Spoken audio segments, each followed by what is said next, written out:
For centuries, the Galactic Empire had ruled the stars with an iron grip. Its fleets stretched across sectors, its banners flew over 10,000 worlds, and its word was law. Civilizations that resisted were extinguished. Those that submitted lived as vassals. None had dared challenge them for over 300 years. Then humanity arrived. At first, the Empire hadn't paid them much attention. A fringe species from a fringe world, violent, undisciplined, and technologically quaint. Humanity's early ships were crude, their communications aggressive, and their alliances unpredictable. The high command of the Empire chuckled when they first saw the Terran diplomatic broadcasts. Brash. Proud. Loud. No sense of hierarchy. No understanding of how things were done. But things changed when a mining outpost on the rim of Sector 9 went silent. Then another. By the time the Empire sent a small fleet to investigate, 8 colonies were gone. Vanished. Not just destroyed, but stripped clean as if someone had erased them from reality.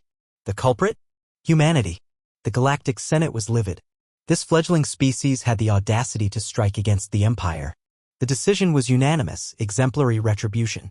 Admiral Kale of the Imperial 7th Fleet, commander of over 500 warships, including 2 dreadnoughts, was dispatched to Earth's border systems. His orders were clear: make an example of them. The Imperial Armada emerged from hyperspace above Proxima Centauri, a human military stronghold. Imperial scanners pinged the system, expecting to find panic, chaos, perhaps even surrender beacons. Instead, they found silence. Then came the signal. A simple audio message broadcast on every frequency. "Oh, you brought those ships? We were hoping for a challenge." The voice was calm. Male. Smirking. Admiral Kale's eyes narrowed. "Raise shields. Prepare to fire." Suddenly, the void flickered. Not 1, but 12 massive vessels uncloaked around the Imperial fleet. Their signatures were unlike anything in the Empire's databanks, quiet, cold, almost dead to sensors. They weren't shaped like traditional warships. Jagged, asymmetrical, coated in something that bent light itself. And yet something about them felt ancient. As if they weren't built recently but awakened. Kale tried hailing them. No response. Then the laughter began.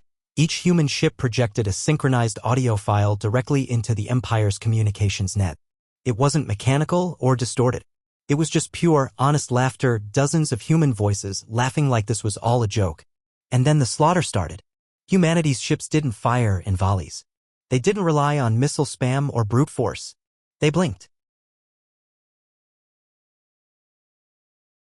One by one, the Empire's ships exploded from within. Some were split in half by invisible energy fields. Others were torn apart as if by massive gravitational fingers. One dreadnought simply folded inward like paper, compressed into a sphere no larger than a shuttle, then detonated. Kale's command ship shook as he screamed for evasive maneuvers, but there was nowhere to run. The human fleet danced through space, appearing, disappearing, impossible to track. And all the while, that same infuriating laughter echoed across the comms.